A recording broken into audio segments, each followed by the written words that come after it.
Hey there, folks. This is Gus again, here to tell you since 2015, I have hired, trained, managed hundreds of ISAs at this point.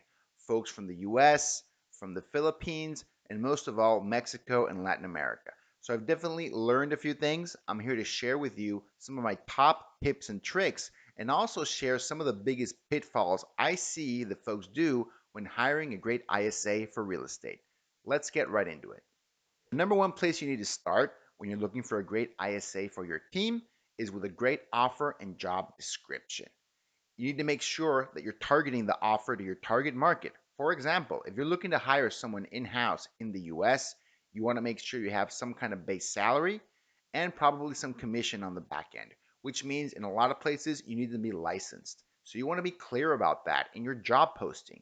It has to have the offer for compensation, the kind of offer you need, and the kind of requirements they need to apply for that job. Is it going to be licensed? Is it going to be unlicensed? How much are they going to make? And what's the target earnings for the year for them, right? If they make that base and make the kind of commissions you expect, how much should they make within 1 year of joining your team? Within the job description, you want to be as detailed as you can about what they're going to do. Are they going to be calling and converting inbound Facebook leads, Zillow leads, Realtor.com leads? Or are they going to be focused more on cold calling, circle prospecting, expired, for sale by owners? You want to be as clear as you can because you want to let candidates know, do they have any relevant experience for this job? You can also describe, do you want people with any specific experience? Should they have been ISAs in the past? Should they have telemarketing, cold calling, sales experience, or at least customer service experience in a retail environment, for example? All of these things are important and you want to include them. Make sure they're super clear within that job description so folks can find out right away if they're qualified. Some of the you have your offer and job description formalized, the next thing you have to do is get candidates for your job. Candidates, candidates, candidates. You want people applying so you can pick the best one. We have had success with different job portals like Indeed.com and ZipRecruiter.com. They're very easy to use. You use that offer and job description, you put it on there, you pay some sort of fee, and you're boom. Your job posting is live and you're getting candidates usually within 24 hours. Source that we're using more and more nowadays is Facebook. You want to make sure you're getting candidates from Facebook because it's one of the best sources out there, especially for folks that don't even live in the US. One of the best ways to get candidates through Facebook is using Facebook groups. There's different groups out there, groups of ISAs, groups of folks interested in real estate.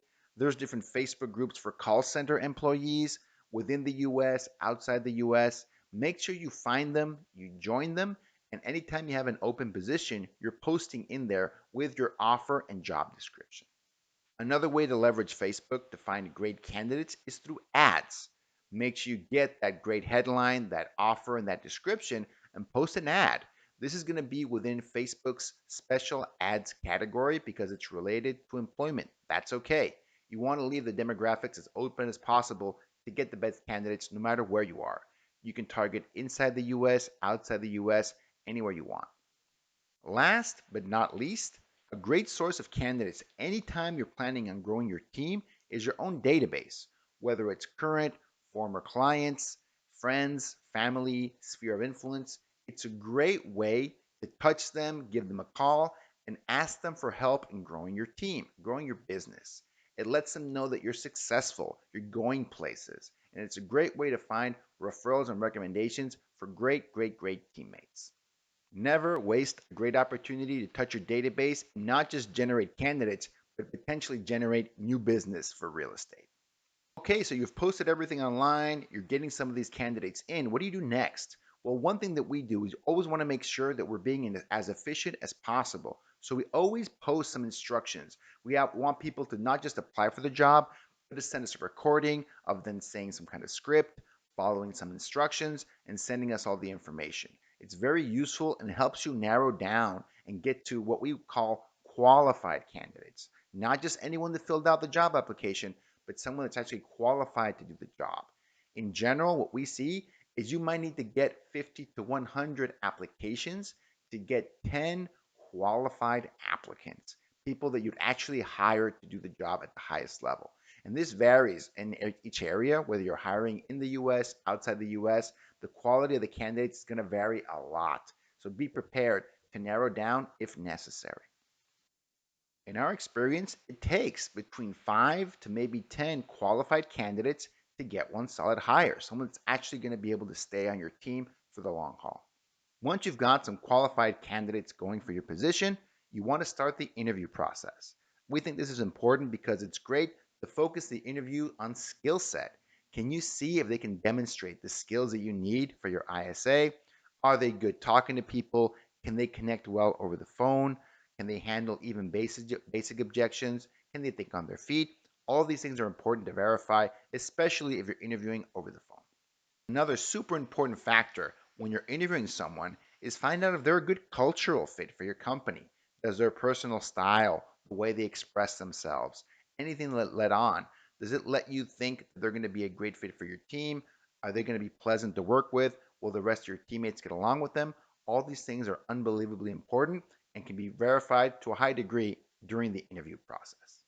If all the interviewers agree that this person has the right skills and can be the right cultural fit for the team, then we make the offer right then and there and get them as soon as possible into our onboarding process. Unbelievably important that you communicate to candidates. Hey, just because you're getting an offer and joining the onboarding process doesn't mean they're going to be permanently on the team.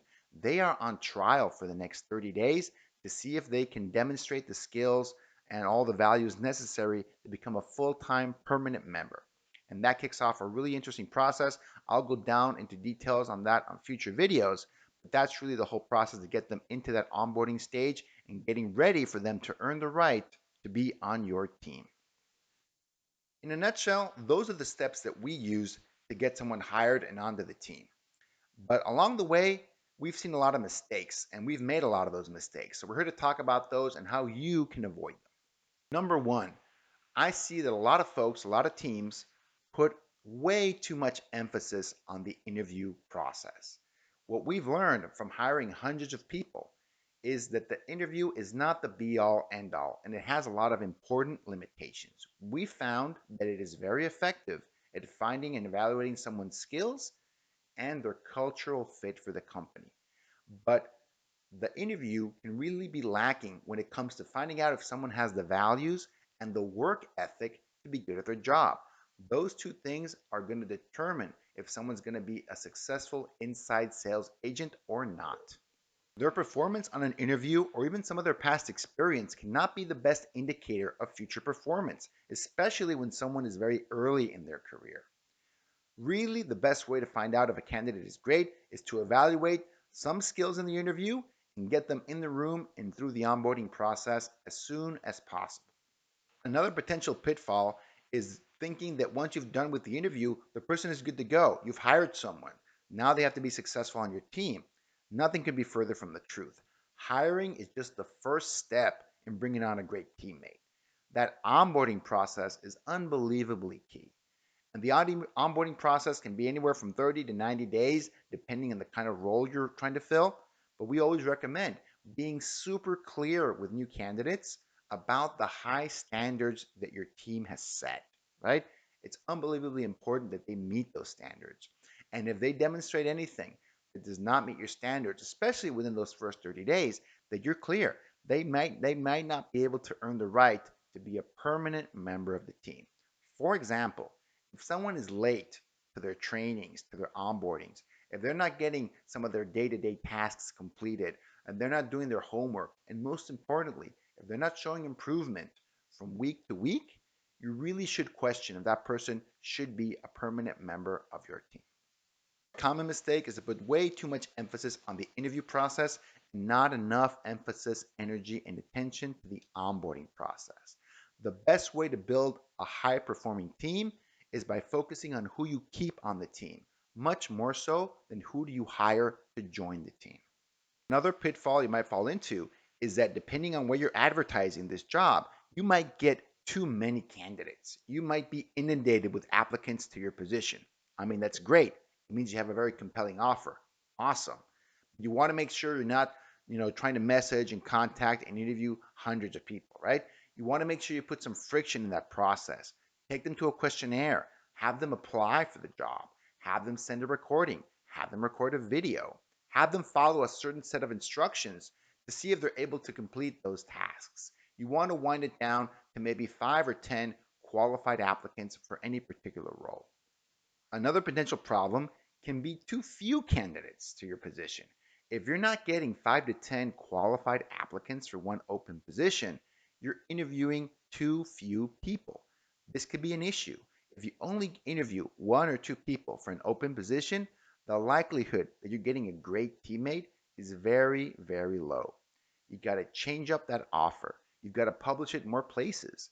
You might consider hiring a virtual ISA instead of an in-house ISA if you're unable to source enough qualified candidates to fill your role. Well, that's pretty much it for today, folks. Hopefully these tips and tricks and potential pitfalls have been useful. We have gone through a lot of candidates to arrive to them. Hopefully they're useful for you. Best of luck hiring an ISA, and if you ever need anything, check us out on our YouTube channel. Please subscribe to see more videos on hiring, training, managing ISAs at the highest level, or you can also check us out on our website, powerisa.com. Thanks.